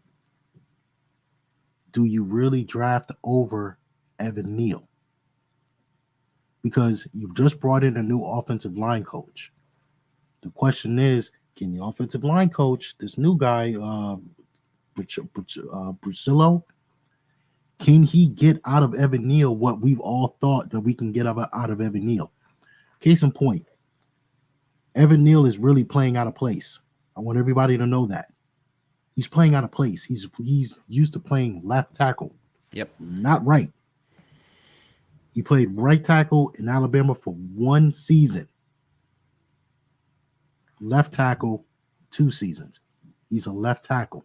You're asking him to play a different position now. Altogether, he's got to learn new footwork and all that. New blocking techniques, all that.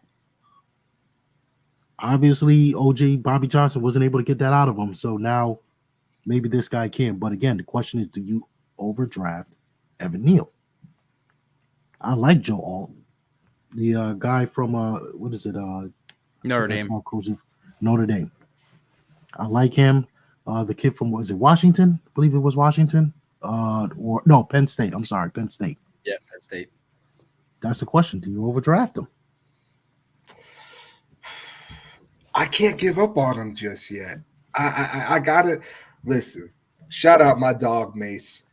Operation Bobby Bin Laden, aka BBL, terminated. It's over. BBL season is done. It's over with. But I feel in my heart of hearts, Evan Neal is not as bad as what we have seen. I feel like with the right coaching, and you gotta hope that they hit here, because if not, that's a huge detriment to Joe Schoen and Brian Dable, because not only did you not get the offensive line coach right twice, but you didn't get the 7th overall pick twice. And a lot of people would say that's a fireable offense. So it's like, yeah, I agree with you. I do think he is playing a little bit out of place, but I mean, you got the same frame as a Trent Williams, identically. Come on,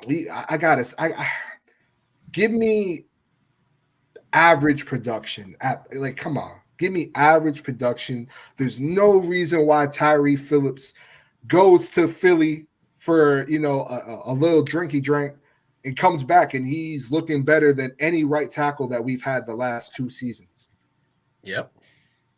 Like, it's got to be coaching. Because this team, how many more picks are we going to address the offensive line? High capital, at least, because I think you should draft an offensive lineman in every draft. But how much high capital are we going to draft at the offensive line position to where we say, okay, it's not us addressing the position or the quality of talent.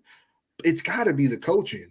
And this isn't just a Bobby Johnson issue. It's been going on for damn near a decade at this point. So it's like, something's got to change. I hope Carmen Brachello, can, make a difference. Maybe they bring in a Mike, I always pronounce his name wrong, but Mike Uwanu from the Patriots.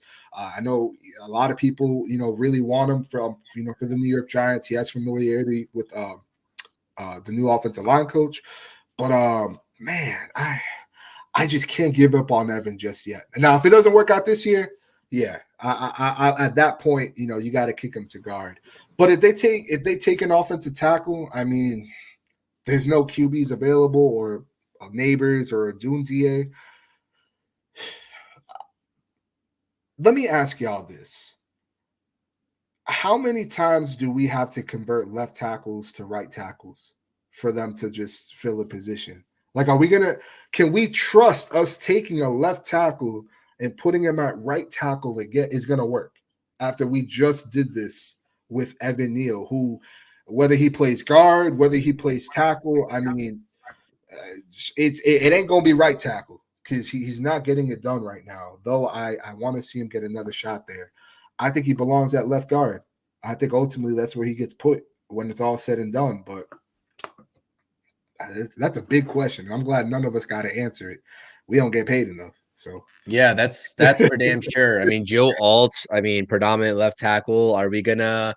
That's a great point. I mean, Chris, you just hit the nail on the head. Are we gonna give up and repeat the definition of insanity and moving a natural left tackle over to right tackle when we're saying that might be potentially what's caused the downfall of Evan Neal in the first 2 years? So it's a valid point. All things to sort of consider here. One last comment before we go on to the free agents, and we'll just bring up that slide here. Yeah, we got Tudo in the house checking out the stream, also saying it's all about the coaching. Definitely agreeing with you, Chris. Shout out to Tudo. Thank you for tuning in. Stevie saying what's really crazy to think is that the possibility of the Giants, Cowboys, and Eagles could all be looking for new head coaches after next season. That is kind of crazy. Because this is the perfect comment to say this to. Brian Dable and Joe Sheen. Your rivals right now, they're going through it. The Eagles, they're about to get 2 new coordinators. Dallas, Mike McCarthy is going to play on the last year of his contract, so the pressure is on him. He's feeling it. Dallas fans are fighting with each other. You got players, mamas, brothers, sisters making Facebook reports, all saying get rid of Dak. Micah should leave Dallas, blah, blah, blah. Like, they are in disarray right now. This is the point right now. Go get your own. Go handle your business this year.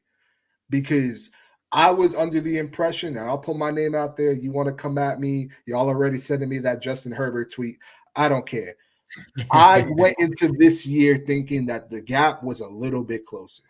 That was off of hoping that Evan Neal would take a step forward, going off of, okay, we're getting, a speedy wide receiver in Jalen Hyatt, a center. Daniel Jones hopefully progresses with another year. It has some stability. Obviously, that didn't pan out. You got to make a difference in this division this year because right now, I mean, you can make an argument that Dallas may be on the decline. Philly, we should have swept them this year. We're keeping it a buck. We should have.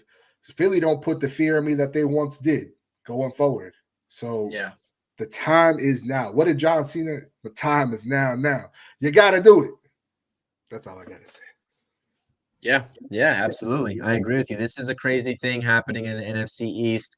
Obviously, the Giants are on the same wavelength as the Eagles or Cowboys just yet. going off of what happened in 2023 and most recently. But I mean, the head coaching, right, is something that's a big question mark on all three teams. I think all three are definitely going to get that extra year to prove themselves. Brian Daboll, definitely deservingly so. Great year one, took a step back in year two. But like Aaron said to open up this podcast and the show, saying that this is really the year where you sort of kick it off and you say that this is the full control of Joe Shane and a Brian Daboll-led Giants organization. This is when we start truly grading them.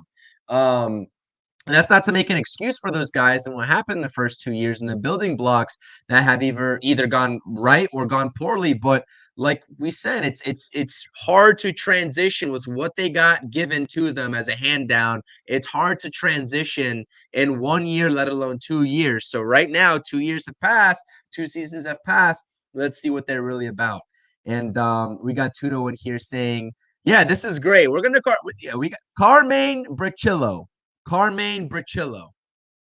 We got the Italian pronunciation, Carmine Bricillo. Carmen Bricillo. I'm rewatching the Shout out Kudos. Carmen Bricillo. Facts. We got Toey41 here in the chat. Shout out. Appreciate you tuning in. Got Tudo. We need Bill. He'll make Jones a stud. So we got that working for us. We appreciate everyone's support. I want to just take a step back and say we appreciate everyone's support. Thank you. Everybody in the chat is dropping comments. Appreciate it. We appreciate you. Yeah, absolutely. Tudo, salute. Appreciate you. Obviously, Stevie, as always, we appreciate you. Thank you all so much for the support. Moving on to our last topic of the show, because we have been going on for just about hour 40 minutes, just under here. And Chris, thank you so much. Definitely appreciate you as well. Thank you for tuning in. Free agents. You see the 3 guys on your screen here. This is a monstrous edge rusher free agent class. The names on your screen here: Chase Young, Leonard Floyd, your boy Danielle Hunter.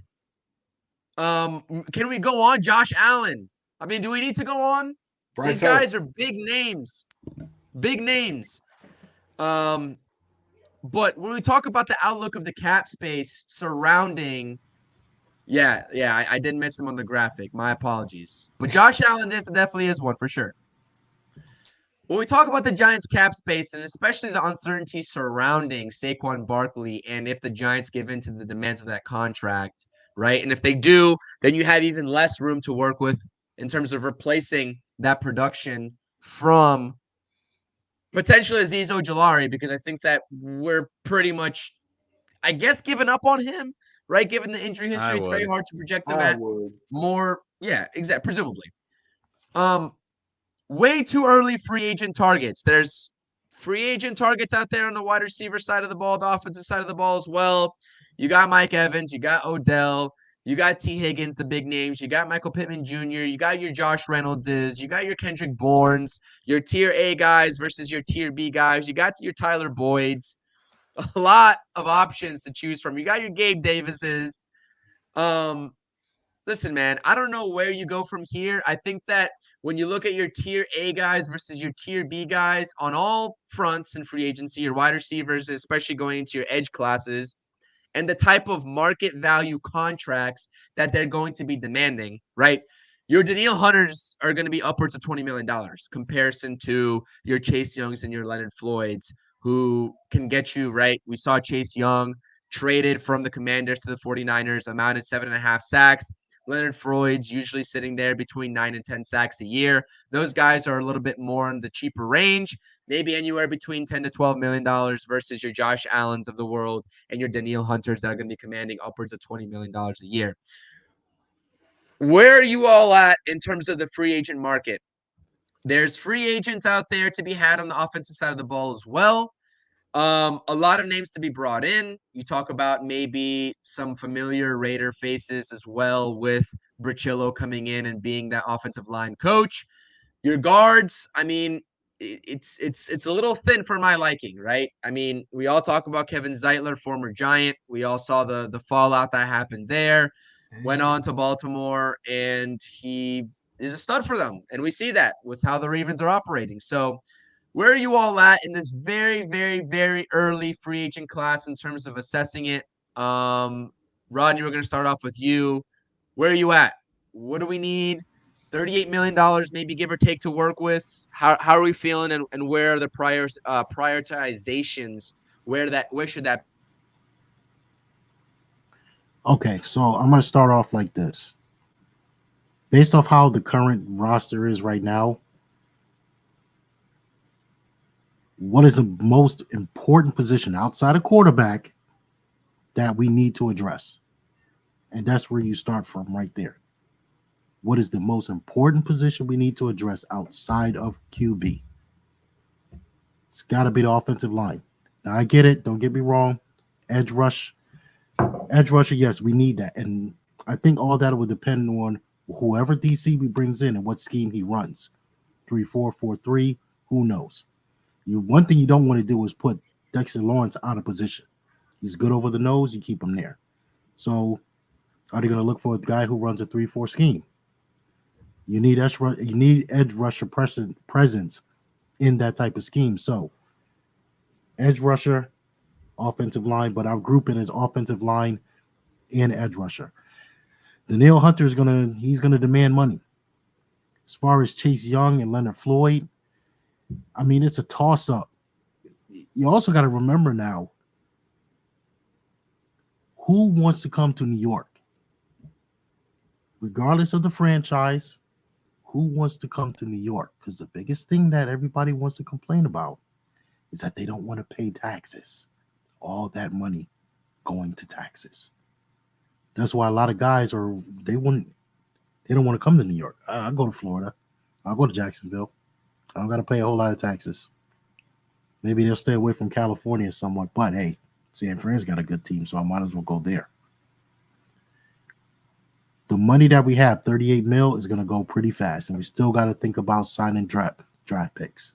So maybe that tier 1 isn't in play. Maybe tier 2, maybe tier 3. So if you're asking me right now, way too early, let's see if we can't go get that kid from Dallas, Tyron Smith. He's a free agent, and he plays very well. Now, would he come to Dallas? Come to New York?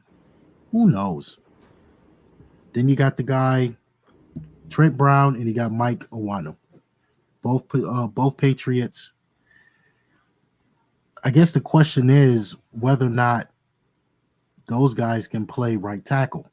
Again, what are you doing with Evan Neal? Big question. What are you doing with Evan Neal? Are you pushing him in the guard? Because if you bring one of these guys in, that's primary. Unless you're going to use him as a backup, which I don't see you doing. You're not going to sit there and bring in a big-time free agent who's going to garner a lot of money. Somehow, some way, even if it's tier B, you're not going to just have him sitting behind Evan Neal watching him hopefully progress. You're going to want him playing. So what does that mean? More than likely, Evan Neal's going to get kicked in, especially if you do not address that position in the draft. So that's my outlook as far as way too early free agent targets. Edge rusher and offensive line. Our wide receiver room, Isaiah Hodgins was kind of non-existent. Jalen Hyatt is pretty much coming into his own. Sterling Shepard is gone. So who do you have? Darius Slayton, Wan'Dale Robinson. I want to see what that kid Bryce Ford Wheaton can do, because if he can come into his own, he's a number 1 wide receiver that everybody has been screaming for. He's got the height. He's got the build. He's a rookie. Well, he was a rookie this season, so hopefully he's picked up some stuff on the practice squad to, well, maybe he can do some stuff on, this coming season. But I don't see the problem if we stay at 6, draft Roma Dunze. You got that quote unquote number 1 target. It is what it is. Offensive line and edge rusher is what I believe we need to firmly address, and address it early. Free agent wise, if that's the way we're going to go, those are the two positions. I mean, there was another guy who they thought was going to be a good number one at a Cal Poly, and that was Ramses Barton. And look how that turned out. He's supposed to be the next Plaxico when I heard that. We drafted him in the second round. But I kind of like, this is going to be a surprise, but Derek Barnett, he's actually pretty good on the second team for the Houston Texans. So I think that's a good DN, maybe to help out Kayvon. Obviously, I want Josh Allen from the Jaguars. I wanted him since he was at Kentucky, but it is what it is if we can't get him. There are some good guys. I mean, maybe it's Stephon Gilmore at the number 2 or Jeff Okudah because he's going to come off. He's coming off a decent season with the Falcons, but Romeo Okwara is going to be a free agent. Let's bring back that number 78. Let's bring him back. I mean, he was nasty for us. The D tackle. That's a good backup right there. Obviously, we could try to get the Leonard Floyds or even the Patrick Queens for linebacker role. But, I mean, as far as linemen go, there's like the Connor McGoverns who can kind of play center guard. There, John Feliciano, maybe. Bobby Johnson's gone. Maybe he was the reason why he left. Maybe try to re-sign him back at guard. I mean, I would say Chase Young, but I feel like for some reason he's going to command a big market somewhere in like the 9-10 mil. But yeah, I mean, earlier too, I said Antoine Winfield Jr. try to, lure him in. But yeah, I would try to go after like those kind of guys because I feel like their salary isn't going to be too much and it would kind of help us out. Yeah. By the way, just before you go, Chris, I want to update you all in terms of what we're looking at according to an article on SNY. Oh, but I think the Giants are floating at 37 million right now, and if they cut some veteran contracts or just contracts in general, one of those names was Darius Slayton. I don't think they're going to cut him at all, but we're talking about like your Glowinskis, your Gary Brightwells, etc. You're looking at just a shade under 50 that you can sort of work with. So, a lot of numbers to play around with and crunch, and it's kind of early here, and I haven't crunched the full numbers. I'm just going based off of what I'm reading right now, but that's just a little update for you all. And obviously, this is all contingent on Saquon Barkley if they're going to hand that out, and Xavier McKinney, because those are going to be 2 large contracts to sort of eat that cap space up at the forefront if they do sign extensions. So sorry about that. Go ahead. No worries, and you're absolutely right. I mean. And that's a little chunk of change there, compared to what we had, this past season and, even the year before that. Now, obviously, like you said, Chris, it's going to come down to, do they re-sign Saquon and Xavier McKinney? But, I've been saying I'd like to get Danielle Hunter, pair him back with Andre Patterson.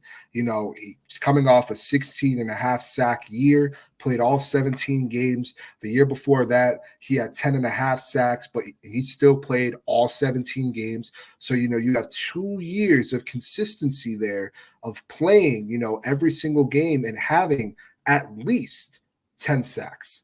At least 10 sacks. And, when he had 10.5 sacks, that was the defense that Daniel Jones and the New York Giants tore apart. A historically bad defense, but still was able to get 10.5 sacks in it. I think he would command a little bit less than what a Josh Allen would. I'd like to bring back Josh Allen. We could kind of end the Daniel Jones curse. But, it's I'm sorry. Josh Allen, I'd like to bring him back, but I think with the cap situation, I don't know if the Giants are going to be able to afford him.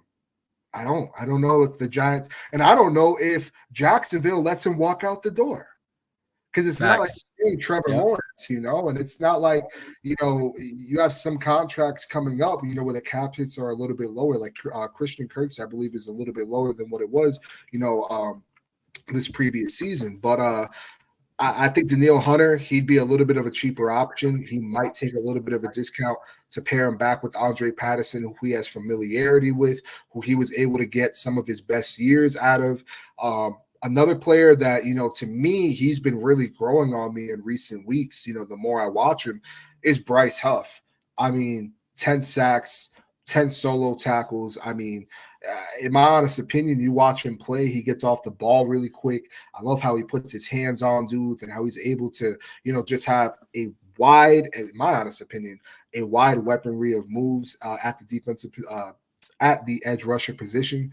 And I think that he could help alleviate some of the pressure on Kayvon, who, look, there's times where, and I hate saying this because I see a lot in Kayvon, but there's times where he can't get off of a damn tight end.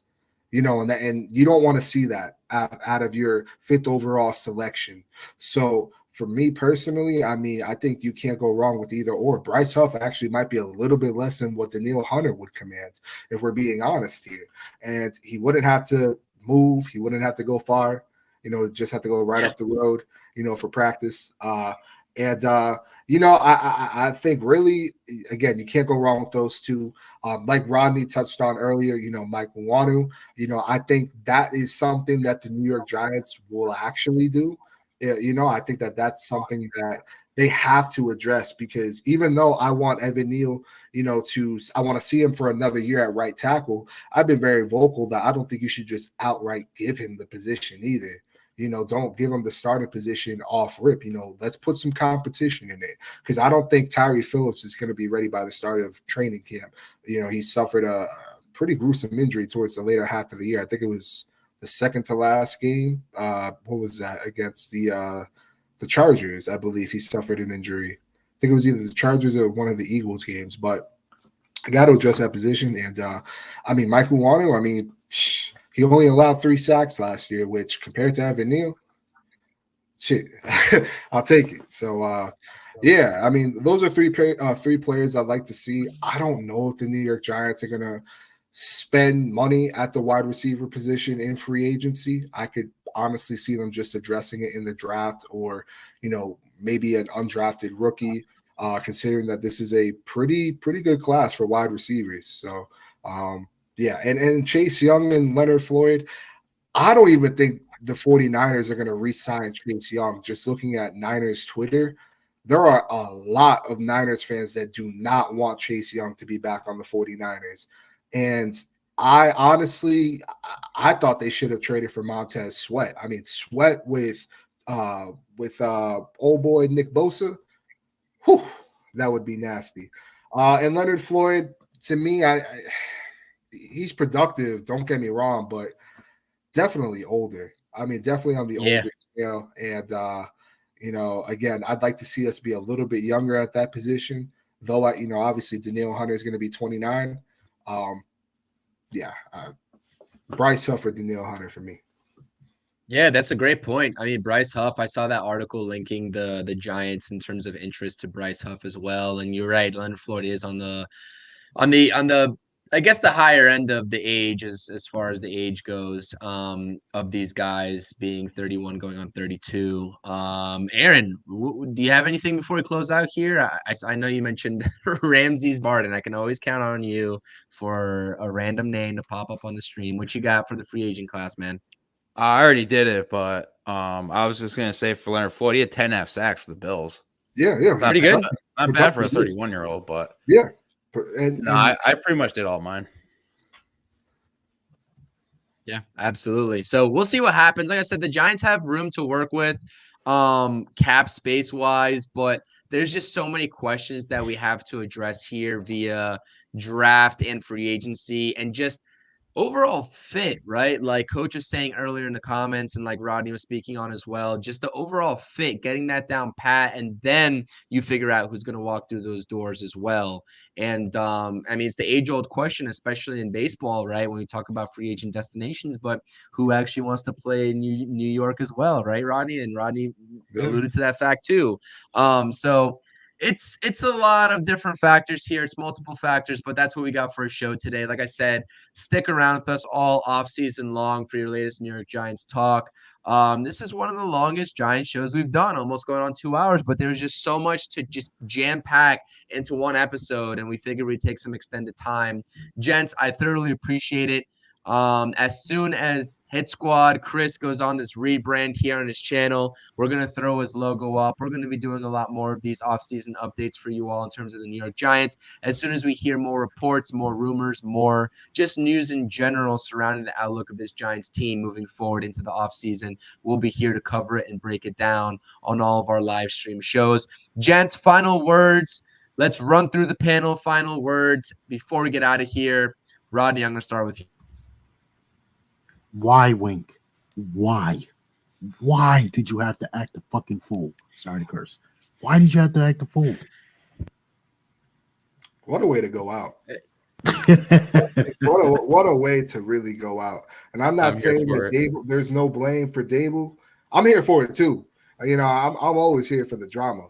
But, you know, just seeing how things went, man. I mean, what a losing season can do.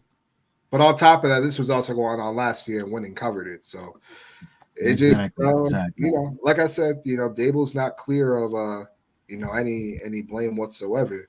He definitely has to do some reflecting. But, yeah, I agree with you, Rodney. Why? I mean, Ryan Nielsen took the Jags defensive coordinator job over McMartindale. So there you go. I guess taking the plane all the way to Florida didn't do anything for him. But my final words is that over here, CPN Watch Sports is doing so much stuff on his channel. Check it out. He's pretty much doing so much mess content. I can't watch all the videos, but appreciate that. Any Rangers fans out here, Blue Shirts Banner with me, CP, and Sunny Days Jerry, check that one out as well. Also, too, His Squad Productions with all his stuff that's going on. Obviously, too, Rodney with his stuff going on in the Big Blue Corner. Subscribe to all of our channels. And trust me, there's going to be a lot of Giant stuff going forward. And, yes, I do know my Giants through and through, whether it's the random names or not. So I like it. I like hearing those random names. Gives me a little throwback to down memory lane to hear that. So I definitely appreciate that, fellas. Thank you so much for your time. And Stevie Mack saying Wink had a lot of issues in Baltimore too, so it's not surprising. And that's what inevitably led him to leave Baltimore as well.